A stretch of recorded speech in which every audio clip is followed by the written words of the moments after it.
Okay students, आगे continue करते हैं। Example number 62। ये कैश फ्लो स्टेटमेंट का लास्ट एग्जाम्पल है जो मैं करवाने वाला हूँ। यहाँ पे लिखा हुआ है, from the following balance sheet of Bharat steel limited as at 31 March 2021 prepare the cash flow statement. अब जैसे नॉर्मल सम्स में आपको बैलेंस शीट दी हुई होती है, यहाँ पे आपको बैलेंस शीट दी हुई है, नीचे आपको नोट्स दिए हुए हैं। थोड़ी इमेज आपको ब्लर लगेगी इस वाली साइड पे, तो क्वेश्चन जो है वो टेक्स्ट बुक अगर लेके बैठो तो अच्छा, ठीक है। उसके नीचे आपको एडजस्टमेंट्स दी हुई है। कैश फ्लो स्टेटमेंट आपको बनाने के लिए बोला है, उसका पूरा फॉर्मेट जैसे हर एक सम में मैं कॉपी किया हुआ है, तो यहाँ पे वो पूरा फॉर्मेट मैंने पहले से ही बनाया है, ठीक है। ये फॉर्मेट आपको एग्जाम में बनाना है। तो ये कैश फ्लो स्टेटमेंट ऑफ, यहाँ पे लिख देता हूँ मैं, भरत स्टील लिमिटेड। ओके, अब स्टार्ट करते हैं। सबसे पहले नॉर्मली जैसे हम सम सॉल्व करते हैं वैसे ही सॉल्व करेंगे। सबसे पहले यहाँ पे पहली एडजस्टमेंट में आपको मशीनरी की एडजस्टमेंट दी हुई है। लिखा हुआ है, machinery costing 1 lakh rupees on which depreciation charge was 70,000 was sold at a profit of 20% on book value. Depreciation charge during the year was 70,000. Okay, दो बार डेप्रिसिएशन की अमाउंट दी हुई है। मैं इसका अकाउंट बना दूंगा। सबसे पहले तो मशीनरी अकाउंट या प्लांट एंड मशीनरी अकाउंट, जैसे क्वेश्चन में दिया हुआ, ठीक है। यहाँ पे मैंने लिखा मशीनरी अकाउंट। एसेट है तो डेबिट का मतलब प्लस होगा एंड क्रेडिट का मतलब माइनस होगा। अब इसका opening and closing balance question में आपको दिया हुआ होगा, नोट्स में तो नहीं दिया हुआ है। ये नॉन करंट एसेट्स में यहाँ पे फिक्स्ड एसेट में, टेंजिबल एसेट में मशीनरी दिया हुआ है। ओपनिंग बैलेंस है 3 लाख, क्लोजिंग बैलेंस है इसका 5 लाख रुपीज। तो ओपनिंग क्लोजिंग आपको बैलेंस दिया हुआ है 3 लाख एंड 5 लाख। नीचे जाते हैं अकाउंट में 3 लाख एंड यहाँ पे मैं लिखूंगा 5 लाख, ठीक है। ये इसका ओपनिंग बैलेंस आ गया। यहाँ पे मैं लिखूंगा 2 बैलेंस ब्रॉट डाउन एंड ये इसका क्लोजिंग बैलेंस आ गया। यहाँ पे लिखूंगा बाय बैलेंस CS, ठीक है, 3 लाख एंड 5 लाख। अब इसके बाद जो एडजस्टमेंट आपको दी हुई है कि 1 लाख रुपए की मशीनरी जो है वो हमने बेची, उस मशीन पे डेप्रिसिएशन जो था वो था 70,000। तो एक्चुअल में वो मशीन थी 30,000 रुपीज की डेप्रिसिएशन के बाद। फिर यहाँ पे लिखा हुआ है कि उसको हमने 20% के प्रॉफिट पे बेचा है। ओके, मतलब 30,000 का 20% 6,000 होता है, तो हमने 36,000 में वो मशीन को बेचा है। तो अब उसके जो इफेक्ट्स है वो यहाँ पे आएंगे, ठीक है। यहाँ पे आएगा बाय बैंक अकाउंट, ठीक है। ये हमने मशीन बेची, इसकी वैल्यू जो है वो मैं यहाँ पे लिखूंगा 36,000। अच्छा, जो प्रॉफिट हुआ वो हम डेबिट करते हैं, ठीक है। यहाँ पे मैं लिखूंगा 2 profit on sale of machinery and 6,000 का जो प्रॉफिट हुआ वो हम डेबिट करते हैं। अच्छा, इसके बाद डेप्रिसिएशन, ठीक है। यहाँ पे आएगा बाय डेप्रिसिएशन अकाउंट। डेप्रिसिएशन की अमाउंट आपको 2 बार दी हुई है क्वेश्चन में, 70,000। हाँ, अब इसके बाद यहाँ पे इसमें और कुछ एडजस्टमेंट है या नहीं मैं पहले चेक कर लेता हूँ, ठीक है। और कोई एडजस्टमेंट इससे रिलेटेड नहीं दी हुई है, ठीक है। तो इस अकाउंट को अभी हम फटाफट टैली कर देते हैं। तो यहाँ पे क्रेडिट साइड का जो टोटल है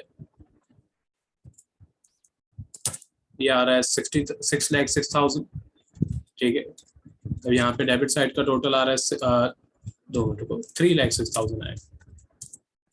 भी टोटल अच्छी तरह से कर देते हैं 3,06,000। अब जो डिफरेंस है वो डेबिट साइड पे आ रहा है, मतलब हमने मशीन खरीदी है, ठीक है। मशीन खरीदने की अमाउंट जो है वो नहीं दी हुई है, ये हमको फाइंड करनी पड़ी। तो 6,06,000 में से 3,06,000 माइनस करेंगे तो बाकी आंसर आ रहा है 3 लाख रुपीज। 3 लाख रुपीज की मशीन हमने खरीदी। अब इसके इफेक्ट्स, सबसे पहले ओपनिंग बैलेंस क्लोजिंग बैलेंस कहीं पे भी नहीं रिकॉर्ड होता है। अभी तक तो मैं पता नहीं कितनी बार बता चुका हूँ, ठीक है। इतने सारे सम्स हमने किए, पहले इंडिविजुअली हमने सम्स किए, ठीक है।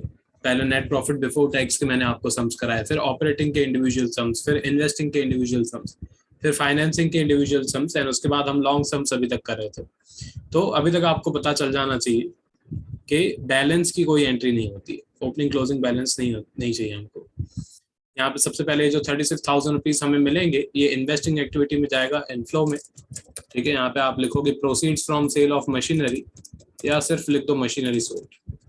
36,000 मशीन बेचेंगे तो पैसा आएगा। अच्छा, उसके बाद यहाँ पे आपको दिया हुआ है डेप्रिसिएशन 70,000 रुपीज। ये डेप्रिसिएशन नॉन कैश एक्सपेंस है, ऑपरेटिंग एक्टिविटीज में हम लोग ऐड करेंगे। ठीक है, डेप्रिसिएशन ऑन मशीनरी, इसकी अमाउंट आपको यहाँ पे दी हुई है 70,000। फिर उसके नीचे आपको यहाँ पे बैलेंस दिया हुआ है, वो तो हम रिकॉर्ड नहीं करते। डेबिट साइड पे आपको दिया हुआ है 2 बैंक की हमने फाइंड आउट किया, 3 लाख रुपीज की हमने मशीन खरीदी। इन्वेस्टिंग में आउटफ्लो में जाएगा। ठीक है, इन्वेस्टिंग में गए, आउटफ्लो में गए। ठीक है, यहाँ पे आप लिख सकते हो मशीनरी परचेस्ड एंड माइनस में मैं लिखूंगा यहाँ पे 3 लाख रुपीज। इसके बाद profit on sale of machinery है 6,000, ये ऑपरेटिंग एक्टिविटी में जाता है एंड माइनस होता है। ठीक है, नॉन ऑपरेटिंग इनकम है। यहाँ पे लिखूंगा profit on sale of machinery and यहाँ पे जो प्रॉफिट हुआ 6,000 वो मैं माइनस करूंगा। तो ये पहली एडजस्टमेंट के जो इफेक्ट्स है वो कंप्लीट हो गए। ठीक है, मशीनरी में जो भी दिया हुआ था वो कंप्लीट हो गया, तो मशीनरी को मैं यहाँ पे टिक कर देता हूँ। ठीक है, ये खत्म। उसके बाद सेकेंड एडजस्टमेंट में आपको क्या दिया हुआ है, लिखा हुआ है preference shares were redeemed at par on 31 March 2021। Preference shares redeem किए हैं एट पार, जस्ट इन्फॉर्मेशन है एक्चुअली। ठीक है, अगर कोई रिडम्पशन का परसेंटेज वगैरह दिया हुआ होता तो इफेक्ट्स मैं आपको पहले वाले सम्स में बता चुका हूँ, पर यहाँ पे जस्ट इन्फॉर्मेशन के लिए एडजस्टमेंट आपको दी हुई। अच्छा, ये रहे प्रेफरेंस शेयर्स। प्रेफरेंस शेयर्स ये रहे। प्रेफरेंस शेयर्स आपको सबसे पहले ओपनिंग बैलेंस प्रेफरेंस शेयर्स की दी हुई थी 2 लाख, क्लोजिंग बैलेंस आपको दिया हुआ है 1 लाख। तो 1 लाख रुपीज के प्रेफरेंस शेयर्स कम हो गए, मतलब रिडीम किए होंगे, क्वेश्चन में भी लिखा हुआ है। ठीक है, तो फाइनेंसिंग में जाएंगे, आउटफ्लो में जाएंगे, यहाँ पे लिखूंगा प्रेफरेंस शेयर्स रिडीम्ड या रिडम्पशन ऑफ प्रेफरेंस शेयर।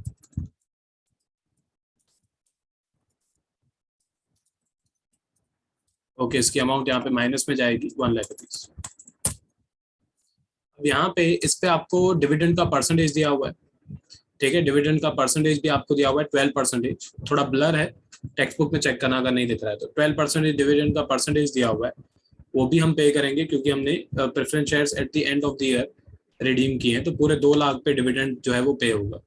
ठीक है, उसके 2 इफेक्ट्स आते हैं। सबसे पहले यहाँ पे फाइनेंसिंग में जाएंगे। ठीक है, यहाँ पे लिखूंगा प्रेफरेंस शेयर डिविडेंड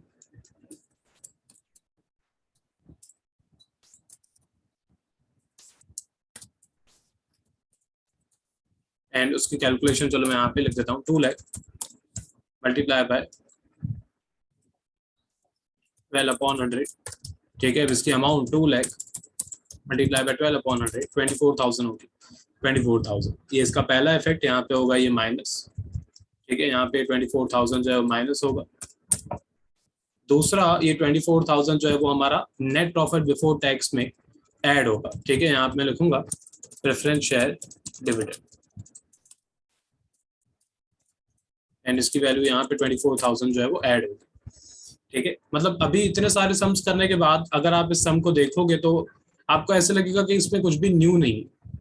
ठीक है, इसमें ऐसा कुछ भी अलग नहीं लगेगा आपको, सिर्फ एक पॉइंट एक्चुअली जो फोर्थ एडजस्टमेंट है उसकी वजह से ये सम मैं आपको बताऊं तो करवा रहा हूँ। ठीक है, उसमें सिर्फ एक पॉइंट न्यू है जो मेरे को आपको बतानी है, बाकी पूरा सम हम जैसे सॉल्व करते हैं वही, सिर्फ ये एक न्यू पॉइंट है। ओके, वो मैं आपको बताऊंगा। चलो, इसके 2 इफेक्ट्स हो गए। अच्छा, इसके बाद आपको यहाँ पे थर्ड एडजस्टमेंट में क्या लिखा हुआ है, equity shares were issued on 1 अप्रैल 2020। हमने इक्विटी शेयर्स फर्स्ट डेट पे इशू किए and debentures were redeemed on 1 जनवरी 2021। ठीक है, मतलब हमने डिबेंचर्स को रिडीम किया 1 जनवरी को। अब ये इंपॉर्टेंट एडजस्टमेंट है। ठीक है, ये एडजस्टमेंट जो है वो इंपॉर्टेंट है, क्यों? क्योंकि डिबेंचर्स के रिडम्पशन की आपको डेट दी हुई है। ठीक है, डिबेंचर्स के रिडम्पशन की डेट दी हुई है, तो फिर उसके इंटरेस्ट पे आपको कैलकुलेशन देख के करनी पड़ेगी। ओके, तो सबसे पहले इक्विटी शेयर्स, ये रहे इक्विटी शेयर्स आपको यहाँ पे दिया हुआ है। ठीक है, इक्विटी शेयर्स जो है इसमें पहली वैल्यू थी 3 लाख, अभी वैल्यू हो गई 6 लाख, तो 3 लाख रुपए के इक्विटी शेयर्स हमने इशू किए, उसकी डेट आपको दी हुई है 1 अप्रैल। ठीक है, तो 3 लाख रुपीज जो है वो हमारे पास आएंगे क्योंकि वैल्यू बड़ी है। फाइनेंसिंग में इनफ्लो में मैं जाऊंगा, मैं यहाँ पे लिखूंगा इक्विटी शेयर्स इशू या issue of equity share and यहाँ पे मैं 3 लाख रुपीज जो है वो ऐड करूंगा। दूसरा, यहाँ पे आपको नीचे डिबेंचर्स की एडजस्टमेंट दी हुई है। ठीक है, डिबेंचर्स वर रिडीम्ड ऑन 1 जनवरी 2021। अब सबसे पहले डिबेंचर्स लॉन्ग टर्म बोरोइंग्स में दिए हुए हैं, ये रहे 9% डिबेंचर्स। वापस से थोड़ा ब्लर है क्वेश्चन, अगर नहीं दिख रहा है थोड़ा क्लियरली तो टेक्स्ट बुक लेके बैठना, ठीक है। मैं बता देता हूँ ये 9% है, मेरे को बड़ी स्क्रीन पे थोड़ा दिख रहा है। अब यहाँ पे डिबेंचर्स की वैल्यू पहले आपको दी हुई थी 2,50,000 and at the end of the year debentures की वैल्यू जो है वो हो गई 2 लाख रुपीज, ठीक है। डिबेंचर्स की वैल्यू जो है वो हमारी कम हो गई 50,000 रुपीज। क्यों? क्योंकि हमने डिबेंचर्स को रिडीम किया। तो डिबेंचर्स जब रिडीम होते हैं तो पैसा जाता है। सबसे पहले तो फाइनेंसिंग में हम लोग आउटफ्लो में जाएंगे। फाइनेंसिंग में आउटफ्लो में मैं यहाँ पे लिखूंगा डिबेंचर्स रिडीम्ड, या रिडम्पशन ऑफ डिबेंचर्स ज्यादा सही लगता है मेरे को, ठीक है। रिडम्पशन ऑफ डिबेंचर्स, इसकी वैल्यू यहाँ पे -50,000 आएगी। अब इस पे इंटरेस्ट भी पे करना है, ठीक है। इस पे इंटरेस्ट भी पे करना है, 9% इंटरेस्ट इस पे पे करना है, ठीक है। तो अब वो इंटरेस्ट की कैलकुलेशन जो है वो मैं यहाँ पे साइड में कर देता हूँ, ठीक है। सबसे पहले साल स्टार्ट हुआ हमारा 1/4/20 को, ठीक है। 1/4/2020 को हमारा साल स्टार्ट हुआ एंड साल खत्म हुआ 31/3/2021 को। अब यहाँ पे हमने डिबेंचर्स को रिडीम किया 1/1, यहाँ पे लिख देता हूँ, नीचे लिख देता हूँ, ठीक है। यहाँ पे हमने डिबेंचर्स को रिडीम किया 1/1/2021, ठीक है। अब सबसे पहले 1/4 से लेकर 1/1 तक कितने महीने होते हैं पहले मैं वो कैलकुलेट करूंगा, ठीक है। 4, 5, 6, 7, 8, 9, 10, 11, 12, ठीक है। टोटल ये होते हैं 9 मंथ्स, ठीक है। टोटल 9 महीने होते हैं 1/4 से लेकर, ठीक है। 4, 5, 6, 7, 8, 9, 10, 11, 12, सही है। 9 मंथ्स होते हैं 31/12 तक। ऑब्वियसली 1/1 को जनवरी के महीने को काउंट नहीं करना है क्योंकि वो अभी स्टार्ट ही हुआ है। तो मार्च से लेकर दिसंबर के एंड तक 9 महीने होते हैं, ठीक है। तो ये टोटल यहाँ से लेकर यहाँ तक 9 मंथ्स हो जाएंगे। मैं ऐसे लाइन बना देता हूँ, ठीक है। यहाँ से लेकर यहाँ तक ये हो जाएगा 9 मंथ्स। अच्छा, बाकी के जो ऑब्वियसली 3 महीने होंगे, ठीक है। 1/1 से लेकर 31/3 तक 3 महीने होंगे, ठीक है। तो वो यहाँ पे मैं लिखूंगा 3 मंथ्स, ठीक है। यहाँ पे मैं लिख देता हूँ 3 मंथ्स। हाँ, अब सबसे पहले हमारे पास स्टार्टिंग में डिबेंचर्स जो थे, यहाँ पे आपको अमाउंट भी दी हुई है। स्टार्टिंग में हमारे पास डिबेंचर्स थे 2,50,000 रुपीज के, ओके। फिर एंड में हमारे पास डिबेंचर्स हो गए 2 लाख रुपीज के। बीच में जो 50,000 रुपए के डिबेंचर गए हैं वो 1/1 को गए हैं।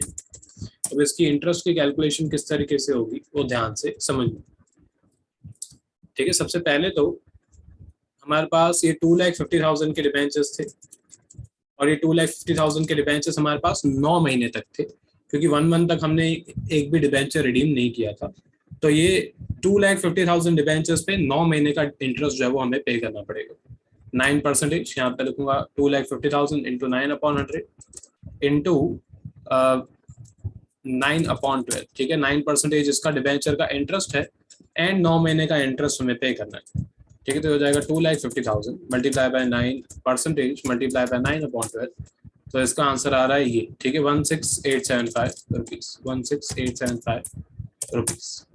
अब बाकी के हमने 1/1 जब हमारी डेट आई तो 1/1 को हमने डिबेंचर्स 50,000 के रिडीम कर दिए, ठीक है। तो एक्चुअल में 1/1 से लेकर 31/3 तक हमारे पास 2 लाख रुपए के डिबेंचर्स थे, ठीक है। तो बाकी के 3 महीने पे हम 2,50,000 पे इंटरेस्ट नहीं पे करेंगे क्योंकि 50,000 के डिबेंचर तो हमने रिडीम कर दिए, तो उस पर इंटरेस्ट नहीं पे करते हैं, ठीक है। डिबेंचर ही नहीं है तो इंटरेस्ट क्या आएगा। तो ये हो जाएगा 2 lakh multiply by 9% multiply by 3/12, ठीक है। तो हो जाएगा 2 lakh multiply by 9% multiply by 3/12। इसकी अमाउंट आ रही है 4,500 रुपीज, ठीक है। तो टोटल इंटरेस्ट जो है वो मैं यहाँ पे लिख देता हूँ, टोटल इंटरेस्ट इक्वल्स टू, ये हो जाएगा 16,875 प्लस रुपीज 4,500, ठीक है। तो इसका आंसर नीचे प्लस करके लिख देते हैं 16,875 प्लस 4,500। इसका आंसर आ रहा है 21,375 रुपीज, 21,375 रुपीज। अब ये इंटरेस्ट जो है इसके 2 इफेक्ट्स होंगे, ठीक है। ये इंटरेस्ट जो है इसके 2 इफेक्ट्स होंगे। सबसे पहले तो किसी भी टाइप का इंटरेस्ट जो है वो फाइनेंसिंग में आउटफ्लो में जाता है, ठीक है। किसी भी टाइप का इंटरेस्ट हमने पे किया फाइनेंसिंग में आउटफ्लो में जाएगा। यहाँ पे लिख देता हूँ इंटरेस्ट ऑन डिबेंचर्स एंड इसकी अमाउंट यहाँ पे माइनस में आएगी 2,3। मैं एक बार वापस से अमाउंट चेक कर लूँ, मिस्टेक नहीं हो जाए। 21375, ठीक है। एंड दूसरा इसका जो इफेक्ट है, क्योंकि इंटरेस्ट एक नॉन ऑपरेटिंग एक्सपेंस है, तो वो हम यहाँ पे ऐड करेंगे ऑपरेटिंग एक्टिविटीज में, मैं यहाँ पे ऐड कर दूंगा, ठीक है, इंटरेस्ट ऑन डिबेंचर्स, ठीक है। यहाँ पे आएगा 21375 रुपीज ऐड में, ठीक है। तो चलो ये हमारी एडजस्टमेंट नंबर 3 भी कंप्लीट हो गई। अब इसके बाद फोर्थ एडजस्टमेंट पे आ जाते हैं, ठीक है। ये फोर्थ एडजस्टमेंट एक्चुअली चैप्टर की सबसे इजी एडजस्टमेंट है, फोर्थ वाली एडजस्टमेंट, पर न्यू है, कंफ्यूज हो जाते हैं स्टूडेंट्स। यहाँ पे लिखा हुआ है the company declared and paid interim dividend on equity shares at ₹40 पर share out of general reserve, out of general reserve, मैं इसको भी अंडरलाइन कर देता हूँ, जनरल रिजर्व में से पे किया है। It did not proposed final dividend on equity shares, ठीक है। फाइनल डिविडेंड जो प्रपोज डिविडेंड है वो नहीं दिया हुआ है, इंटरिम डिविडेंड आपको दिया हुआ है एट ₹40 पर शेयर, ठीक है, और ये पे हुआ है जनरल रिजर्व में से। अब सबसे पहले नॉर्मली इंटरिम डिविडेंड के क्या इफेक्ट्स होते हैं वो मैं आपको बताता हूँ। हम फाइनेंसिंग में जाते हैं, मैं यहाँ पे लिखता हूँ इंटरिम डिविडेंड पेड, ठीक है। नॉर्मल इफेक्ट्स, इसके नॉर्मल इफेक्ट्स है, इंटरिम डिविडेंड पेड, उसकी अमाउंट यहाँ पे आती है। उसके बाद दूसरा इंटरिम डिविडेंड जो है वो हमारा यहाँ पे net profit before tax and extra ordinary items में ऐड होता है, ठीक है। यहाँ पे इंटरिम डिविडेंड पेड ऐड होता है एंड उसकी अमाउंट मैं यहाँ पे लिखता हूँ, ओके। पर यहाँ पे क्वेश्चन में क्या लिखा हुआ है कि इंटरिम डिविडेंड हमने पे किया है, जनरल रिजर्व में से पे किया है, ठीक है। अब आप देखोगे तो यहाँ पे रिजर्व एंड सरप्लस में आपको जनरल रिजर्व दिया हुआ है, ठीक है, ये रहा जनरल रिजर्व। जनरल रिजर्व की वैल्यू आप देखोगे तो पहले जनरल रिजर्व की वैल्यू आपको दी हुई थी 3,75,000, जनरल रिजर्व की अभी वैल्यू आपको दी हुई है 1,35,000, तो 2,40,000 रुपीज हमने इंटरिम डिविडेंड पे किया है और जनरल रिजर्व में से पे किया है, ठीक है। तो एक्चुअल में इसका कोई भी इफेक्ट यहाँ पे नहीं होगा, ठीक है। क्यों? क्योंकि नॉर्मली सारे एक्सपेंसेस जो पीएनएल में से पे होते हैं, ओके, वो यहाँ पे उसके इफेक्ट्स मैं करता हूँ। जनरल रिजर्व में से अगर आपने पे किया है पैसा तो फिर उसका कोई भी इफेक्ट यहाँ पे नहीं आएगा, ठीक है। तो एक्चुअल में इसका इफेक्ट बहुत सिंपल है, ठीक है। ऐसा ही एक इफेक्ट हमने कैपिटल रिजर्व वाला भी किया था, एक सम में कोई एक्सपेंस हमने कैपिटल रिजर्व में से पे किया था, उसका भी मैंने कोई इफेक्ट नहीं किया था, ठीक है। उसका भी हम कोई भी इफेक्ट नहीं करते, पर न्यू है, ठीक है। जनरल रिजर्व की या किसी भी रिजर्व की वैल्यू जो है जब बढ़ती है तो हम ट्रांसफर टू रिजर्व हम यहाँ पे ऐड करते हैं, पर अगर किसी रिजर्व की वैल्यू कम हो जाती है तो हम उसका कोई भी इफेक्ट नहीं करते, पूरे सम में उसका कोई भी इफेक्ट नहीं होता है। तो सिर्फ ये पॉइंट मेरे को बतानी थी। अच्छा, सपोज करो ये तो चलो यहाँ पे पॉइंट आपको दी हुई है, एक एक्स्ट्रा पॉइंट मैं अपनी तरफ से बताता हूँ। ये पॉइंट इंपॉर्टेंट है, एग्जाम्स में आ सकती है, सम्स में भी आ सकती है, ठीक है। सपोज करो यहाँ पे क्वेश्चन में प्रेफरेंस शेयर कैपिटल की सेम एडजस्टमेंट आपको दी हुई है, अपने हमने इस पे 12% का जो डिविडेंड है वो पे किया, ठीक है। ये 12% का डिविडेंड जो है वो हमने पे किया। अब क्वेश्चन में यहाँ पे लिखा हुआ है कि हमने इंटरिम डिविडेंड भी पे किया, ठीक है। क्वेश्चन में यहाँ पे लिखा हुआ है कि हमने इंटरिम डिविडेंड भी पे किया, फिर लिखा हुआ है कि फाइनल डिविडेंड अभी तक प्रपोज नहीं किया है। सपोज करो इंटरिम डिविडेंड भी नहीं पे किया हुआ होता एंड ये फाइनल डिविडेंड भी नहीं पे किया हुआ होता, सपोज करो क्वेश्चन में फोर्थ एडजस्टमेंट दी ही नहीं होती, तो मैं प्रेफरेंस शेयर पे भी डिविडेंड की कैलकुलेशन नहीं करता, ठीक है। क्यों? क्योंकि अगर हमने इक्विटी शेयर होल्डर्स का डिविडेंड प्रपोज नहीं किया है अभी तक, तो हम प्रेफरेंस शेयर होल्डर्स को भी डिविडेंड का पैसा नहीं देते। तो ये रूल है, लिख लेना कहीं पे भी अपनी भाषा में, कभी कभी काम आ सकता है, ठीक है। वैसे सम्स में दिया तो नहीं हुआ है पर फिर भी पॉसिबल है, क्योंकि ऑब्वियसली कंपनी अकाउंटिंग का रूल है, तो सिर्फ अपने दिमाग में रखना ये वाली बात। चलो ये भी, इसके भी इफेक्ट्स हो गए, थी इजी पॉइंट, न्यू थी ऑब्वियसली। इसके बाद यहाँ पे फिफ्थ पॉइंट आपको दी हुई है, non current investments costing 60,000 rupees for sold at a profit of 20%। तो नॉन करंट इन्वेस्टमेंट्स का एक अकाउंट हमको बनाना पड़ेगा, ठीक है। यहाँ पे मशीनरी का तो बना है, नॉन करंट एसेट्स का भी मैं बना देता हूँ, नॉन करंट इन्वेस्टमेंट्स, ठीक है। अच्छा, ये भी एसेट है तो यहाँ पे भी डेबिट का मतलब प्लस एंड क्रेडिट का मतलब माइनस होगा। अब सबसे पहले इसका भी ओपनिंग एंड क्लोजिंग वैल्यू जो है वो मैं लिख लेता हूँ, ठीक है, ये इसकी नॉन करंट इन्वेस्टमेंट की वैल्यू आपको दी हुई है। पहले आपको दी हुई थी 1,40,000 एंड अभी आपको यहाँ पे दी हुई है 2 लाख रुपीज। ठीक है, तो 1,40,000 एंड 2 लाख रुपीज यहाँ पे मैं लिख देता हूँ 1,40,000 एंड 2 लाख रुपीज। ठीक है, यहाँ पे मैं लिखूंगा 2 बैलेंस ब्रॉट डाउन एंड यहाँ पे मैं लिखूंगा बाय बैलेंस ये। ठीक है, इसका ओपनिंग क्लोजिंग दिया हुआ है। अब क्वेश्चन में यहाँ पे एडजस्टमेंट में दिया हुआ है कि इन्वेस्टमेंट्स हमने बेची। क्वेश्चन में लिखा हुआ है कि 60,000 रुपीज की इन्वेस्टमेंट्स हमने बेची है, 20% के प्रॉफिट पे बेची है। अब इन्वेस्टमेंट्स पे कोई डेप्रिसिएशन वगैरह नहीं होता है, तो 60,000 की इन्वेस्टमेंट्स, 20% का प्रॉफिट। ठीक है, 60,000 का 20% होता है 12,000, तो टोटल इन्वेस्टमेंट जो है वो जाएगी 72,000 में। ठीक है, 60,000 का 20% 12,000, 72,000 रुपीज मिलेंगे। ठीक है, उसका इफेक्ट यहाँ पे आएगा। मैं लिखूंगा बाय बैंक अकाउंट, ये हमने इन्वेस्टमेंट्स बेची। ठीक है, इन्वेस्टमेंट्स हो। ठीक है, यहाँ पे मैं लिखूंगा 72,000। अच्छा, जो प्रॉफिट है उसे हम यहाँ पे डेबिट करते हैं, तो मैं यहाँ पे लिखूंगा 2 profit on sale of investments.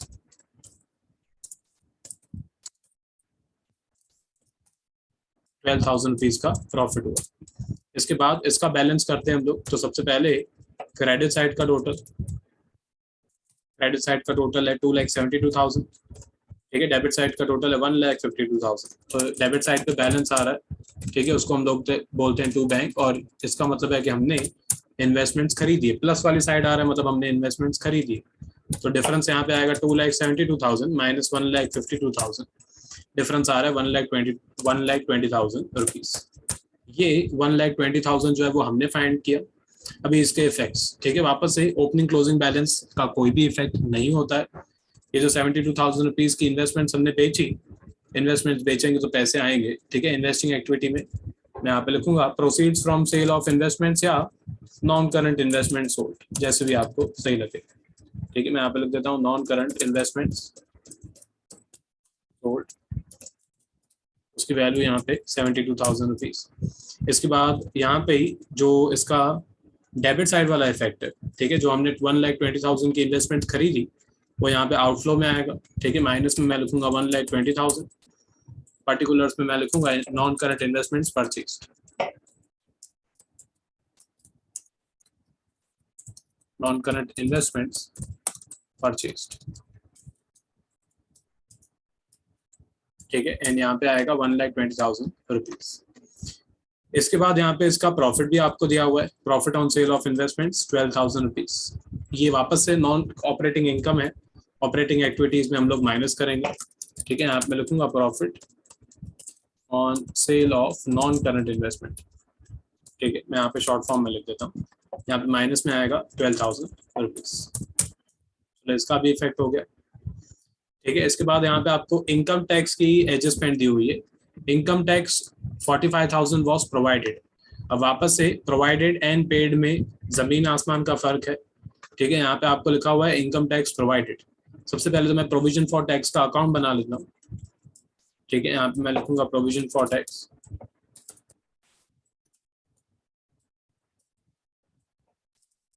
Okay, ये प्रोविजन है, तो इसका क्रेडिट साइड का total plus and debit side का माइनस होता है। इसका ओपनिंग, इसमें 4 ही अमाउंट्स आती हैं, पहले भी बहुत बार कर चुके हैं। ठीक है, यहाँ पे आता है क्रेडिट साइड पे बाय बैलेंस ब्रॉट डाउन। ठीक है, डेबिट साइड पे आता है इसका टू बैलेंस CF। ठीक है, इसके बाद यहाँ पे क्रेडिट साइड पे आता है by statement of P&L, statement of profit and loss. ठीक है, ये होता है इनकम टैक्स प्रोवाइडेड। ठीक है, ये होती है प्रोवाइडेड वाली अमाउंट, करंट ईयर का प्रोविजन फॉर टैक्स। ठीक है, करंट ईयर का जो प्रोविजन फॉर टैक्स है वो ये होता है। एंड डेबिट साइड पे यहाँ पे आता है टू बैंक अकाउंट। ठीक है, ये होती है पेड वाली अमाउंट। ठीक है, कितना हमने इनकम टैक्स पे किया, मतलब लास्ट ईयर की अमाउंट होती है। अब यहाँ पे इसकी प्रोवाइडेड वाली अमाउंट आपको दी हुई है 45,000। उसका पहला इफेक्ट जो है वो यहाँ पे होता है क्रेडिट साइड पे। दूसरा जो उसका इफेक्ट होता है वो हमारा नेट प्रॉफिट बिफोर टैक्स में होता है। ठीक है, यहाँ पे मैं लिखूंगा provision for tax current year. ठीक है, इसकी अमाउंट यहाँ पे आपको दी हुई है 45,000। ठीक है, इसके बाद इसका opening closing balance short term provisions में दिया हुआ होता है। चेक करते हैं, ये रहा शॉर्ट टर्म प्रोविजन आपको यहाँ पे दिया हुआ है। ठीक है, शॉर्ट टर्म प्रोविजन में provision for tax opening balance आपको दिया हुआ है 25, क्लोजिंग बैलेंस आपको दिया हुआ है 50। ठीक है, तो 25,000 एंड 50,000 ये मैंने यहाँ पे लिख दिया। अब इसको टैली कर देते हैं। ठीक है, तो 25,000 प्लस 45,000, इसका टोटल आ रहा है 70,000। वो हम डेबिट साइड पे भी लिखेंगे। 70,000 में से 50,000 जो है वो हम माइनस कर देंगे, तो बाकी 20,000 का बैलेंस है। ठीक है, ये पेड वाली अमाउंट है। ऑब्वियसली ये 20,000 हमारा ऑपरेटिंग एक्टिविटी में जाता है, एंड हम यहाँ पे एंड में कैश जनरेटेड फ्रॉम ऑपरेशंस के बाद यहाँ पे लिखते हैं -20,000 जो हमने पे किया, मतलब जो हमने इनकम टैक्स पे किया वो यहाँ पे माइनस होता है। ठीक है, चलो इसके भी इफेक्ट्स जो है वो हो गए। इसके बाद अनटिक आइटम्स पे आ जाते हैं, जो जो आइटम्स हमारी रह गई है। ठीक है, तो सबसे पहले इक्विटी शेयर कैपिटल में दोनों पॉइंट्स हमारी हो चुकी है। रिजर्व्स एंड सरप्लस में हाँ हमारी एक पॉइंट बाकी है, surplus in statement of P&L बाकी है। ठीक है, इसका opening balance and closing balance आपको दिया हुआ है। क्लोजिंग माइनस ओपनिंग होता है इसमें, सिर्फ इसमें ही क्लोजिंग माइनस ओपनिंग होता है। तो क्लोजिंग आपको दिया हुआ है 1,15,000। ठीक है, क्लोजिंग आपको दिया हुआ है 1,15,000 एंड ओपनिंग आपको माइनस में दिया हुआ है, तो माइनस माइनस प्लस हो जाता है, इस चीज का ध्यान देना। -50,000 दिया हुआ है। ठीक है, तो माइनस माइनस प्लस हो जाएगा। ठीक है, ध्यान दो, यहाँ पे हो जाएगा -50,000, ये हो जाएगा +50,000। 1,15,000 प्लस 50 हो जाता है 1,65,000। इसको बाद में टैली करेंगे, टैली हमेशा मैं एंड में ही करता हूँ। उसके बाद आपको यहाँ पे दिया हुआ है नॉन करंट लायबिलिटी में लॉन्ग टर्म बोरिंग्स, वो भी हो चुका है हमारा। ठीक है, उस पर डिबेंचर्स आपको दिए हुए थे। करंट लायबिलिटी में शॉर्ट टर्म प्रोविजन, वो भी जस्ट अभी किया हमने, provision for tax. Asset side पे टेंजिबल एसेट्स में मशीन, नॉन करंट इन्वेस्टमेंट्स भी हो चुका है। करंट एसेट में आपको दिया हुआ है इन्वेंट्रीज, ये स्टूडेंट्स की सबसे इजी पॉइंट, सबसे फेवरेट पॉइंट होती है, वर्किंग कैपिटल चेंजेस। ठीक है, एसेट्स की वैल्यू यहाँ पे पहले इन्वेंट्रीज की वैल्यू 2 लाख थी, अभी हो गई 1,50,000, 50,000 रुपीज कम हो गई। ठीक है, इन्वेस्टमेंट्स की इन्वेंट्रीज की वैल्यू 50,000 रुपीज कम हो गई, तो करंट एसेट की वैल्यू कम होती है तो हम ऐड कर देते हैं। ठीक है, करंट एसेट की वैल्यू कम होती है तो हम ऐड करते हैं। ठीक है, यहाँ पे आएगा इन्वेंट्रीज, इन्वेंट्रीज में यहाँ पे आएगा 50,000। उसके बाद यहाँ पे आपको दिया हुआ है ट्रेड रिसीवेबल। ट्रेड रिसीवेबल में आपको यहाँ पे दिया हुआ है 1,50,000 एंड उसके बाद आपको दिया हुआ है 1,80,000। मतलब ट्रेड रिसीवेबल की जो वैल्यू है पहले थी 1,50,000, अभी हो गई 1,80,000, तो ट्रेड रिसीवेबल की जो वैल्यू है वो 30,000 रुपीज इंक्रीज हो गई। करंट एसेट की वैल्यू इंक्रीज होती है तो हम लोग माइनस कर दें। ठीक है, तो मैं यहाँ पे लिखूंगा ट्रेड रिसीवेबल, इसकी वैल्यू 30,000 रुपीज इंक्रीज हो गई तो हम माइनस कर देंगे। ठीक है, इसके बाद यहाँ पे आपको दिया हुआ है कैश एंड कैश इक्विवेलेंट। ये हम कहीं पे भी रिकॉर्ड नहीं करते हैं, एक्चुअल में हमारा फाइनल आंसर होता है। ओपनिंग में आपको दिया हुआ है 3,10,000, क्लोजिंग में आपको दिया हुआ है 1,70,000। ठीक है, ओपनिंग में आपको दिया हुआ है 3,70,000, क्लोजिंग में आपको दिया हुआ है, 2 मिनट वापस से एक बार चेक करते हैं, मिस्टेक नहीं हो जाए। ओपनिंग में आपको यहाँ पे दिया हुआ है 3,10,000, ओके बच गए, 3,10,000 एंड 1,70,000।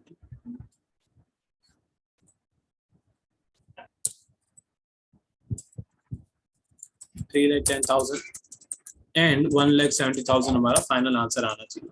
मतलब closing cash and cash equivalent जो है वो हमारा फाइनल आंसर आना चाहिए। ठीक है, हाँ अब वापस से पूरा टैली जो है वो करते हैं फटाफट।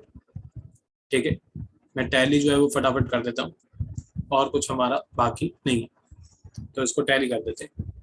स्टार्ट करते हैं। सबसे पहले हमारे नेट प्रॉफिट बिफोर टैक्स से 1,65,000 प्लस 24 प्लस 45, 2,34,000, 2,34,000 हमारी पहली लाइन, प्लस में 2 अमाउंट्स हैं, माइनस में 2 अमाउंट्स हैं।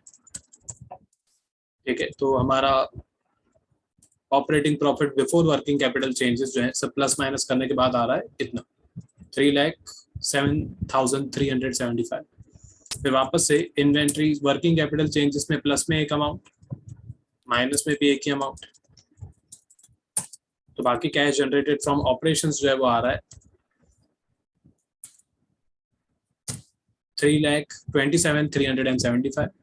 अच्छा, एक्स्ट्रा ऑर्डिनरी आइटम्स तो नहीं दी हुई थी, तो इसमें से हम इनकम टैक्स पे कर देंगे। तो बाकी cash flow from operating activities है 3,07,375 रुपीज। ये हो गया। इसके बाद इन्वेस्टिंग एक्टिविटीज पे आ जाते हैं। इन्वेस्टिंग एक्टिविटीज में दो अमाउंट्स प्लस में एंड दो अमाउंट्स माइनस में।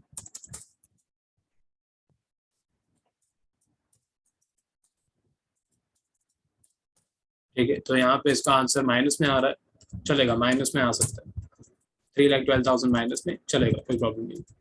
उसके बाद इनफ्लो में एक अमाउंट प्लस में है, ऑपरेट फाइनेंसिंग में एक अमाउंट प्लस में, माइनस में थोड़ी अमाउंट्स हैं 1,24,000, 50,000 एंड 21375, माइनस में ये सारी अमाउंट्स हैं। तो बाकी cash flow from financing activity ये आ रहा है इतना। ठीक है, उसके बाद तीनों एक्टिविटीज का नेट कैश फ्लो, ऑपरेटिंग का आंसर प्लस इन्वेस्टिंग का आंसर माइनस फाइनेंसिंग का आंसर, ये आ रहा है 1 लाख रुपीज। ठीक है, 1 लाख में 3,10,000 नहीं, अच्छा 3,10,000 क्लोजिंग का है, ओपनिंग का 1,70,000। ठीक है, फिर भी मेरे को चेक करना पड़ेगा आंसर। ठीक है, अभी तो ये लेक्चर कंप्लीट होने वाला है 1 मिनट में। जो लोग लाइव अटेंड कर रहे हैं लेक्चर, ठीक है, वो वापस से ज्वाइन करना, मैं देखता हूँ क्या मिस्टेक है।